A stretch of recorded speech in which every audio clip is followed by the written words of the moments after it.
یہ واقعہ وہ سسٹر خود سناتی ہیں کہ ان پر بہت سخت قسم کا کالا جادو ہوا، سحر، بلیک میجک، جس کی وجہ سے ان کی صحت بہت ڈاؤن رہتی تھی اور ان کا رشتہ نہیں ہو رہا تھا. مطلب کافی زیادہ رشتے آتے تھے، لیکن جب رشتہ پکا ہونے والا ہوتا تھا تو ایک دم سے جو ہے وہ رشتہ بریک ہو جاتا تھا فار نو ریزن. اور شی سیڈ کہ میں بالکل تھک گئی، اور یہاں تک کہ ان کے ذہن میں آنے لگا کہ میرے ساتھ یہ کیوں ہوا، یعنی میں نے کبھی کسی کے ساتھ کچھ برا نہیں کیا ایویڈنٹلی، تو اللہ تعالیٰ کیسے الاؤ کر رہے ہیں اس ساری چیز کو. یعنی ان کے ذہن میں وسوسے بھی آنے لگ گئے اس کے حوالے سے. دیکھیں آئی نو کہ کبھی کبھی ہم بہت زیادہ سپرسٹیشیس بھی ہو جاتے ہیں چیزوں کو لے کے کہ جادو ہو گیا، ہر چیز پہ کہتے ہیں بندش ہو گیا. لیکن یہ میں آپ کو ایک ایسا واقعہ سنا رہا ہوں جہاں ایک جینون کیس ہے. دیکھیں جادو کا کمپلیٹ انکار بھی تو نہیں کرنا چاہیے نا، تو یہ ایک جینون کیس ہے سحر کا، اور وہ سسٹر خود بتاتی ہیں اپنا واقعہ. بہرحال ہیلتھ ایشوز اور پھر دوسرا یہ والا جو چکر چل رہا ہے. شی سیڈ کہ میں نے بہت میڈیسنز کھائی، سائیکیٹرسٹ کے پاس بھی گئی، کاؤنسلنگز کروائیں کئی بار، یعنی دنیا کا ہر وہ علاج جو پاسبل تھا وہ میں نے ٹرائی کر لیا. ایون میں نے رقیہ بہت بار کروایا. رقیہ کہتے ہیں اسپرچول علاج ہے ایک، جس میں دم کیا جاتا ہے، اوتھینٹک دم ہوتا ہے، قرآنی سورز ہیں کچھ اور نبوی دعائیں ہیں وہ پڑھی جاتی ہیں. تو انہوں نے کئی راکیز سے جو رقیہ کے ایکسپرٹ ہوتے ہیں ان سے رقیہ بھی کروایا. اینڈ شی سیڈ کہ رقیہ سے آرام آ جاتا تھا، لیکن اس کے کچھ دیر بعد پھر سے وہ ایشوز شروع ہو جاتے تھے، یہاں تک کہ شی ٹوٹلی گیو اپ. پھر کسی نے بس ان کو بتایا کہ آپ بس میرے کہنے پہ ایک اسکالر سے ضرور مشورہ کر لیجئے. شی سیڈ کہ میں ایک اسکالر کے پاس گئی جو مجھے ریفر کیے گئے، اور ان سے میں نے مسئلہ بیان کیا اور انہیں ساری ہسٹری بتائی کہ اس طرح میں ٹرائی کر چکا. ان اسکالر نے کہا کہ بیٹا آپ میرے کہنے پہ 10 چیزیں ٹرائی کرو، ہر چیز آپ نے ٹرائی کر ہی لی ہے تو چلو یہ 10 چیزیں ٹرائی کرنے میں کوئی حرج نہیں ہے، لیکن آپ نے مجھے پرومس کرنا ہے کہ آپ یہ 10 چیزیں کرو گی. اور during while you are doing that تو ہو سکتا ہے آپ کو بہت ڈی موٹیویشن آئے، بہت ڈاؤٹ آئے، لیکن آپ نے صبر کرنا ہے اور آپ نے جمے رہنا ہے انشاءاللہ، اور آپ نے کچھ بھی کر کے ان چیزوں پہ عمل کرنا ہے. شی سیڈ کہ میں نے ان کا ٹھیک ہے، آئی ول ٹرائی مائی بیسٹ، میں پوری کوشش کروں گی.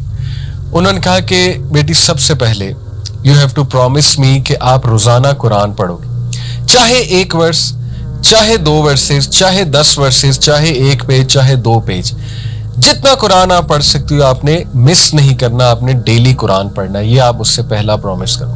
انہوں نے کہا ٹھیک ہے انشاءاللہ، it will be on my list.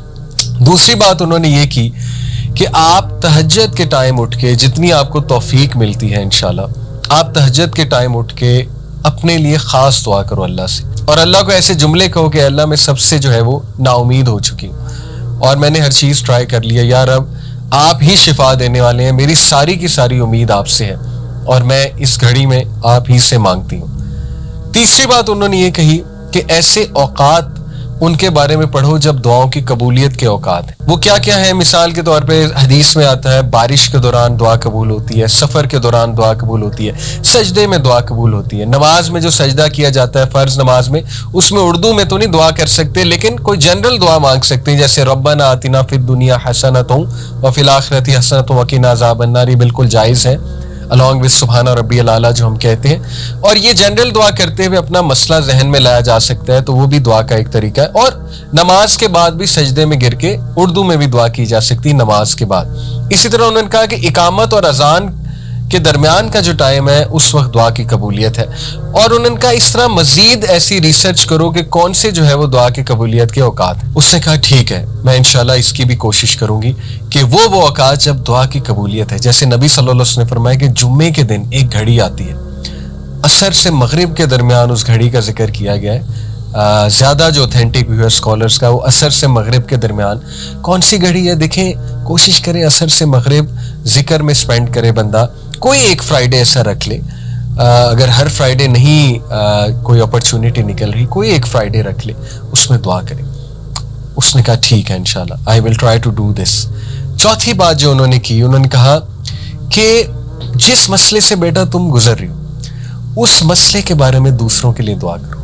یعنی کتنی بے شمار ہماری بہنیں ہیں، مائیں ہیں جو ویڈوز ہیں، جو مطلقہ ہیں، یا جن کی شادیاں نہیں ہو رہی ہیں، عمریں بڑھ رہی ہیں، ان کے لیے دعا کرو، صرف اپنے لیے دعا نہ کرو. کتنی ہی ہماری بہنیں ہیں، ہمارے بھائی ہیں جو سحر کے اندر مبتلا ہیں، اوتھینٹک سحر کی یہاں پہ بات کر رہا ہوں، ان کے بارے میں دعا کرو، اللہ انہیں شفائے کاملہ دے. शेख ने कहा कि जब हम किसी के लिए दुआ करते हैं हमारी दुआएं ज़रूर कबूल होती हैं। तो उसने कहा वाकई ये तो कभी सोचा भी नहीं था मैंने। ज़्यादातर देखे ना इंसान अपने लिए दुआएं कर रहा होता है। उन्होंने कहा तो बहुत अच्छी बात है, मैं ज़रूर दूसरों को भी याद रखूंगी। जैसे किसी की औलाद नहीं और कोई बे औलाद है, उसे चाहिए दूसरों के लिए ज़्यादा दुआएं करें। जब आप दूसरों के लिए करेंगे अल्लाह आपकी दुआएं भी ज़रूर कबूल फरमाएंगे। पांचवी बात उन्होंने कही कि मेरे कहने पे आपने सुबह शाम के अज़कार कभी नहीं छोड़ने। सुबह शाम के अज़कार क्या हैं? हिस्नुल मुस्लिम एक एप्लीकेशन है, HISNULMUSLIM। कोई भी वर्जन उसका डाउनलोड कर लें, सारे ऑथेंटिक हैं। हिस्नुल मुस्लिम में जाएं और वहां पे वो दुआओं की ऐप है। मॉर्निंग एंड इवनिंग अज़कार या सुबह शाम के अज़कार आपको मिलेंगे। अगर आप उर्दू में पढ़ना चाहते हैं, क्योंकि यहाँ इंग्लिश की ट्रांसलेशन होगी, तो व इय्याका नस्तईन, ये अल हुदा पब्लिकेशंस की एक ऐप है, उसमें उर्दू लैंग्वेज भी है। सुबह शाम के अज़कार, फजर के बाद सुबह के अज़कार होते हैं और शाम के अज़कार मगरिब से पहले होते हैं। उन्होंने कहा कि you have to promise me, सुबह शाम के अज़कार नहीं छोड़ोगी, even during your menses. Special days में भी अज़कार करोगी, स्पेशल डेज में अज़कार कर सकते हैं, कोई हर्ज नहीं है। छठी चीज उन्होंने कही कि गुनाहों से बचो। I know this is very hard. जब बंदा डाउन होता है तो गुनाहों में भी पड़ जाता है, डिमोटिवेट होता है ना, तो बंदा जो है इधर उधर निकल जाता है, डाइवर्ट हो जाता है। उन्होंने कहा ऐसा नहीं करना। You have to promise me कि देखो हर चीज से तुमने ट्राई की है, तो ये ट्राई करने में क्या हर्ज है। कोई अगर गुनाह कर रही हो तो बेटा उसको तर्क करो, उस गुनाह को, क्योंकि गुनाह जब इंसान करता है तो उसकी विल पावर टूटती है मजीद, और शैतान उस पर मजीद हावी होता है, शैतान उसको मजीद वसवसे दिलाता है।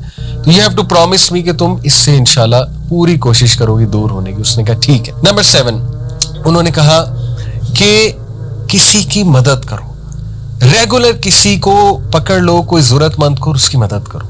और सबसे पहले बहुत जरूरी है इल्म वालों की मदद करो। इल्म वाले कौन है? जो आलिम बन रहे हैं या इल्म से जुड़े हुए हैं लेकिन उनके वसाइल नहीं है इतने, उनकी मदद की जाए। या कोई तकलीफ में है, किसी कोई बीमारी है, इलाज होना है, उनकी मदद करो। या कोई और जरूरतमंद है, किसी को किसी चीज की जरूरत है, तो नजर रखो ऐसे लोगों पे। थोड़ा सा बाहर निकलो अपने ऊपर, ऐसे लोगों पे नजर रखो और उनकी मदद करना शुरू करो मॉनेटरी सेंस में।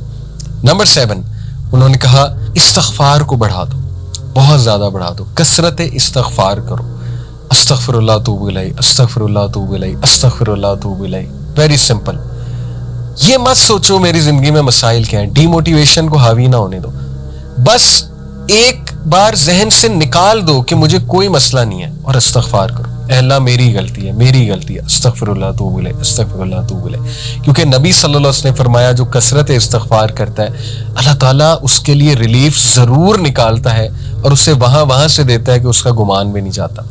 और नंबर 8 उन्होंने कहा कि मुझसे वादा करो कि जब तुम पे शदीद डीमोटिवेशन, मायूसी और गम हावी होगा तो उस दौरान, उस मोमेंट में तुमने वो अल्फाज और वो दुआएं कहनी है जो हमारे नबी कहा करते थे। इधर उधर की चीजें नहीं कहनी, जो मार्केट में चल रही हैं वो चीजें नहीं, जो सुन्नत से साबित अल्फाज हैं वो कहने हैं। Promise me this.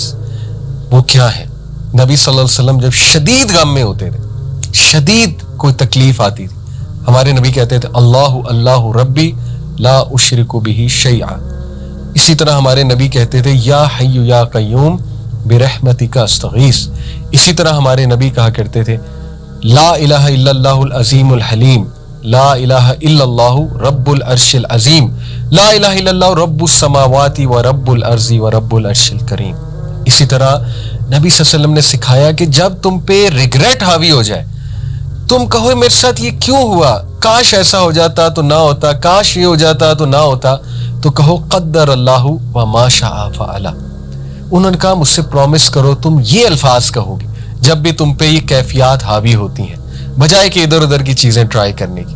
उसने कहा ठीक है मैं ये भी करूंगी।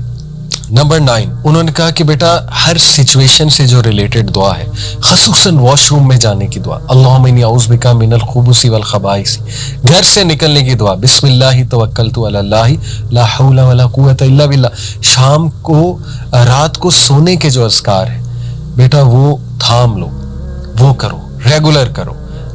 जितने मौक़ों की दुआएं तुम कर सकती हो, खुसूसन ऐसे जो वॉशरूम के उन्होंने कहा, और रात सोने से पहले की जो दुआएं हैं। और इस पे मैं आपको एक और भी केस स्टडी सुना दूं, एक स्टोरी सुना दूं। किसी ने मुझे बताया कि उनको बहुत नाइटमेयर्स आते थे, हालांकि रात के अज़कार भी किया करते थे, लेकिन उन्होंने कहा कि सूरह मुल्क जब से मैंने पढ़ना शुरू की मेरे नाइटमेयर्स खत्म हो गए। सूरह मुल्क इज अमेजिंग। और 10वीं चीज उन्होंने कहा कि बेटा इस दुआ को पकड़ लो, खास इस दुआ को सख्त तकलीफ में, ला इलाहा इल्लल्लाहुल अज़ीमुल हलीम, ला इलाहा इल्लल्लाहु रब्बुल अर्शिल अज़ीम, ला इलाहा इल्लल्लाहु रब्बुस समावाति व रब्बुल अर्ज़ि व रब्बुल अर्शिल करीम। ये 10 पॉइंट्स उन्होंने कहा कि देखो तुमने हर चीज तो ट्राई कर लिया।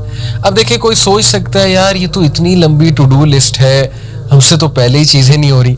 बात यह है कि जिसकी जान पे बनी होती ना, जो बहुत ज्यादा परेशान होता है, वो कुछ भी करने के लिए तैयार हो जाता है। ठीक है, वो हर एक के पास गया होता है, उसने तो पैसे कितने लगाए होते हैं, वो तो आमिलों के पास गया होता है। तो क्या ये 10 चीजें उसके मुकाबले में कोई बहुत लंबी लिस्ट है? मैं तो नहीं समझता। इंशाल्लाह ये 10 चीजें की जा सकती हैं, तो इन 10 चीजों को ट्राई करें। स्टोरी यहाँ खत्म नहीं हुई। उन सिस्टर ने कहा मैं 1 महीने शेख के पास आई, 1 महीने बाद, और मैंने उन्हें कहा कि अल्हम्दुलिल्लाह मैंने वो 1 महीना चीजें ट्राई की हैं, वादे के मुताबिक मैंने सब्र किया, और मैंने